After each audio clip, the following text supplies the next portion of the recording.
Asambleísta María Paula Romo.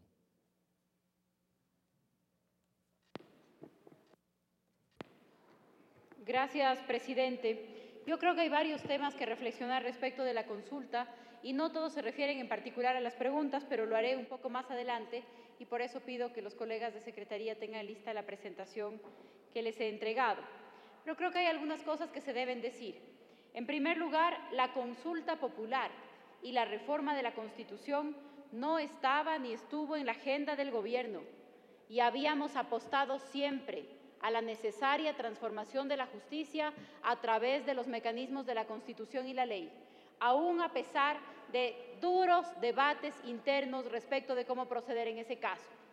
Es cierto que en la Asamblea Constituyente muchos sectores nos dijeron que tumbemos a la Corte y que cambiemos a la Corte y que nombremos otra Corte. Son los mismos sectores que también nos dijeron que le demos amnistía a Abdalá Bucaram. En ambos casos dijimos que no, y al menos yo estoy de acuerdo y orgullosa de haberlo hecho. Creo que no era el mecanismo y por eso lo defendimos. No es un asunto del que hoy debamos arrepentirnos. Los discursos de la oposición irresponsable, no estoy diciendo de toda la oposición, digo de aquella que fue sobre este tema irresponsable, nos trajeron hasta aquí. Porque en este mismo pleno, muchas veces, cuando hemos estado insistiendo que el tema de la seguridad es un asunto complejo que tiene que ver con el problema regional, con la policía, con la fiscalía, con la crisis estructural de la justicia, algunos sectores se empeñaron en decir es el presidente Correa. Claro que está mal personalizar, pero está mal personalizar de cualquier lado que se lo haga, pues. Y muchos sectores de la oposición personalizaron y trataron de afectar la popularidad y la credibilidad del presidente Correa con un tema tan sensible. Y dijeron, es el presidente Correa el que ahora nos responde por cada asalto. Y esta es la respuesta. Esos discursos también nos trajeron para aquí, pues. Esos discursos son los que también nos tienen aquí. Por supuesto que el pueblo tiene derecho a pronunciarse. Defiendo y defenderé siempre la participación ciudadana y la toma de decisiones por parte de los ciudadanos. A mí no me preocupa el mecanismo, lo que me preocupan son las preguntas. Claro que el pueblo es soberano, pero no existen límites respecto de lo que se pregunta. Yo no estoy diciendo que le pongamos límite al pueblo, estoy diciendo que nosotros, los que temporalmente ejercemos el poder, debemos tener límites. ¿Es correcto preguntarle al pueblo soberano cualquier cosa? Podemos preguntarle mañana al pueblo que las mujeres ya no tengamos derecho a votar, porque es una mala idea y somos un peligro las feministas. Entonces tal vez podemos preguntarle mañana que las mujeres ya no tengamos derecho a votar. Y estaríamos aquí diciendo que el pueblo se pronuncie, que no le tengamos miedo al pronunciamiento, o estaríamos diciendo que la Corte Constitucional no permita un pronunciamiento que atente contra los derechos fundamentales y los principios democráticos. Esa es la discusión, no es una discusión sobre el mecanismo, es una discusión sobre el contenido de las preguntas. ¿Estaríamos de acuerdo con decirle al pueblo, bueno, como tenemos un problema gravísimo de seguridad, ¿está usted de acuerdo que para resolverlo se autorice la tortura como mecanismo de investigación? Y bueno, que el pueblo es soberano. Entonces, si es que resuelve votar que sí, entonces vamos a ir por la tortura. No es cierto, pues. No podemos preguntar cualquier cosa. No estoy diciendo que el pueblo es el que no puede responder. Nosotros, nosotras, somos los que debemos tener límites. Y yo menos que nadie, presidente, voy a defender el estado actual de la Administración de Justicia, haciendo las excepciones que creo que por honestidad hay que hacer, por supuesto. Yo menos que nadie voy a defender el estado actual de la Administración de Justicia, pero creo que no está de más recordarnos, presidente, que esta no es la primera oportunidad que tenemos para decir cómo está la justicia y que en otras ocasiones en este mismo pleno hemos sido responsables de que no se sancione a quienes son los que hoy tienen a la justicia colapsada. Y no tengo problema en nombrar el caso del fiscal general del Estado, porque ahí también podíamos haber tomado todas estas decisiones siguiendo las normas y las reglas para decir lo que venimos diciendo desde hace años de cómo está la justicia. Claro que tengo duras críticas sobre la consulta, presidente, pero no son las críticas de la derecha. Lo que me preocupa, y no solo me preocupa, lo que me duele, es que un proyecto progresista llamado a ampliar la democracia y los derechos pueda equivocar su rumbo. No es propio de la izquierda y del progresismo decirle a la gente que escoja entre la seguridad y los derechos.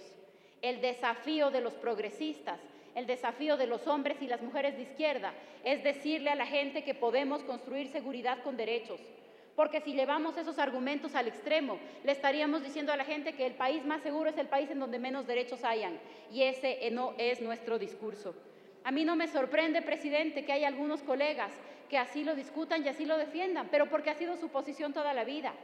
Lo que me sorprende es que podamos cambiar de opinión los otros. Presidente, yo no me dejo conmover, usando un término de la sabiduría popular, por las lágrimas de cocodrilo de los que se rasgan las vestiduras, pero que en su momento nombraron la pichicorte. No me dejo sorprender por eso, presidente, y tampoco les creo la preocupación a los partidos políticos que hoy ponen el grito en el cielo sobre la independencia, pero en su momento pusieron tanques de guerra en la Corte. No son esas las preocupaciones que represento, presidente. Las preocupaciones que tengo es que si nosotros hacemos lo mismo o algo que se parezca, ya no podremos volver a reclamarles lo que ellos hicieron. Por eso no es correcto que lo hagamos, presidente, porque no podemos dejar que la gente se olvide de cuáles fueron las posiciones que tuvieron en su momento.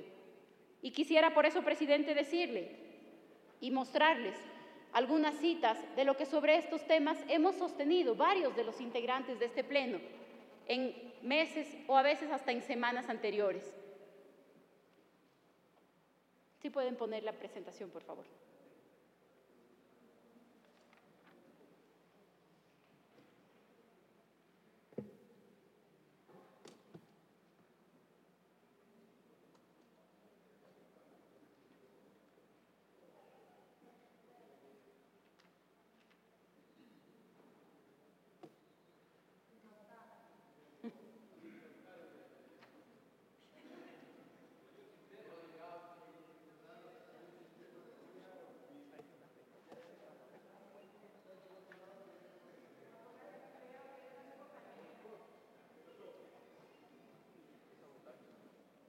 Ahí está.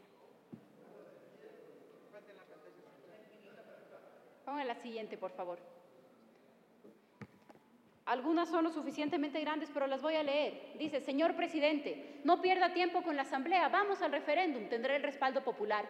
No lo dijo usted, presidente, no lo dijo ningún de país, lo dijo la asambleísta Cintia Viteri hace menos de un mes. Así es, y yo solamente lo que hago es recordarlo para mirar y para discutir por qué me sorprende tanto la consulta. No, no es necesario hacer eso, por favor, solamente la exposición. El tiempo que pueda tener la presentación. Ahí, sí, por favor, solamente lo que les pido es pasar las diapositivas porque no vamos a tener tiempo de mirar las publicaciones. Siguiente declaración. El artículo 441 le da al presidente la facultad de convocar directamente a la consulta y eso es lo que hay que hacer. Vamos a una consulta directa para reformar la Constitución en los términos que el pueblo quiera. No lo dijo usted tampoco, presidente, ni tampoco ninguno de los miembros del bloque de país. Lo dijo el alcalde Jaime Nebot. Por eso me preocupa. No me preocupa que lo diga el Partido Social Cristiano Madera de Guerrero. Me preocupa que les hayamos tomado la palabra. La siguiente, por favor. La primera pregunta sobre el tema de la prisión preventiva. Por favor, la siguiente. ¿Qué hemos dicho sobre la prisión preventiva? En el proyecto de cambio del orden del día presentado hace algunas semanas cuando este pleno debatía la reforma penal, el Partido Madera de Guerrero propuso que es indispensable que el Ejecutivo convoque para resolver estos temas porque el 64% de los ecuatorianos está en contra de la caducidad de la prisión preventiva. En ese momento les dijimos que así no se decide la política penal, que eso se llama populismo penal, que no se legisla con las encuestas, que hay decisiones que se asumen en la representación y que no se llama a la popularidad de temas tan sensibles. No lo dijimos nosotros no somos los que propusimos eso. Sigamos, por favor. Lo más democrático que puede hacerse hoy es someter a referéndum de conformidad con los artículos 4 y 4.1 de la Constitución. O sea que ahí sí era constitucional ir a la consulta popular. También las palabras de la asambleísta Cintia Viteri y el contenido del proyecto de resolución. La siguiente, por favor. Palabras del defensor del pueblo en contra de suspender la caducidad de la prisión preventiva. La siguiente. Doctor Benjamín Ceballos, lo mismo, pero yo creo que es la palabra menos calificada en este momento, así que pasemos, por favor. Sobre la siguiente pregunta, con la finalidad de evitar la impunidad, si es que está de acuerdo con evitar la excepcionalidad de la prisión preventiva. Pasemos a las respuestas, por favor. Esto es lo que dijo la asambleísta Silvia Salgado el año pasado.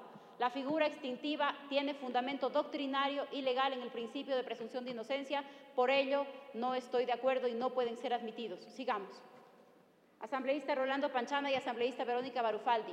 La prisión preventiva es una medida de carácter excepcional. Sigamos. Asambleísta Betty Carrillo. La prisión preventiva será el último recurso como medida cautelar. Asambleísta Viviana Bonilla. La prisión preventiva es una medida cautelar que debe ser ordenada como última opción de todas. Sigamos. Asambleísta Beethoven Chica. Toda detención previa a un juicio contradice los principios de protección de la persona acusada y vulnera abiertamente el principio de inocencia. Sigamos. Alexis Mera dice, los principios, objeto y característica de la prisión preventiva, que de paso debe ser dictada excepcionalmente, tal como lo establecen los instrumentos internacionales suscritos por nuestro país, así como las disposiciones constitucionales y las leyes penales vigentes, han sido pasados por alto por la propuesta del asambleísta Viteri, quien ha utilizado como argumento una supuesta crisis en la seguridad interna del país para consolidar su particular visión netamente punitiva del derecho penal, orientada por una cultura jurídica cuyos prejuiciados componentes exacerban la premisa de que la represión es el único camino a seguir para construir la paz social, pensamiento que de antemano es materialmente ilusorio y dialécticamente contradictorio. Frase textual de Alexis Mera, totalmente contraria a lo que defendió hace una semana en la Corte Constitucional en el Ecuador. Siguiente, por favor. Alexis Mera. La agilidad o demora en el despacho de las causas judiciales que muchas veces produce la ineficacia de la prisión preventiva no puede ni debe ser solucionada con vulneración de los derechos constitucionales. Siguiente. Con la siguiente pregunta. ¿Está usted de acuerdo con sustituir el Pleno del Consejo de la Judicatura? Siguiente. Esta es la pregunta 4, no necesitamos leer la pregunta. Y estas son las diapositivas que contienen la exposición de motivos del proyecto de Código Orgánico de la Función Judicial. Ese proyecto no fue presentado por la Comisión de Justicia ni por la Comisión de lo Civil y Penal que yo presidía en ese momento. Este proyecto no fue presentado por asambleístas gobiernistas ni por la oposición. Fue presentado por el presidente de la República cuando entonces era ministro Gustavo Yalc, ministro de Justicia. Y en todo el proyecto y en sus considerandos, lo que dice es: no recibirán presiones de parte de los propios órganos del Poder Judicial, por eso no pueden integrar el Consejo de la Judicatura. Siguiente. Siguiente. Tiene todo que ver con lo mismo. Plan Nacional del Buen Vivir. La norma constitucional es el instrumento por excelencia para la garantía de derechos. Determina el contenido de la ley, establece los límites al ejercicio de la autoridad. Sigamos. Seguimos en la exposición de motivos. Para que la administración de justicia sea eficiente, es preciso distinguir nítidamente los ámbitos de actuación de cada uno de los órganos que integran la función judicial. Es decir, es claramente incompatible que los órganos que integran la función judicial sean los mismos que integran el Consejo de la Judicatura, porque nos vamos contra el principio que nosotros hemos defendido. No puede haber poder sin control. No puede haber poder sin control, es el principio elemental de la democracia, no de la Constitución como fetiche, pero de los principios como límite, presidente. Y como creo que en este momento estoy cerca de terminar mi tiempo, voy a entregarles... Le falta medio minuto. Gracias, presidente. Voy a entregarles estas mismas diapositivas. Quisiera que adelanten casi hasta el final, por favor.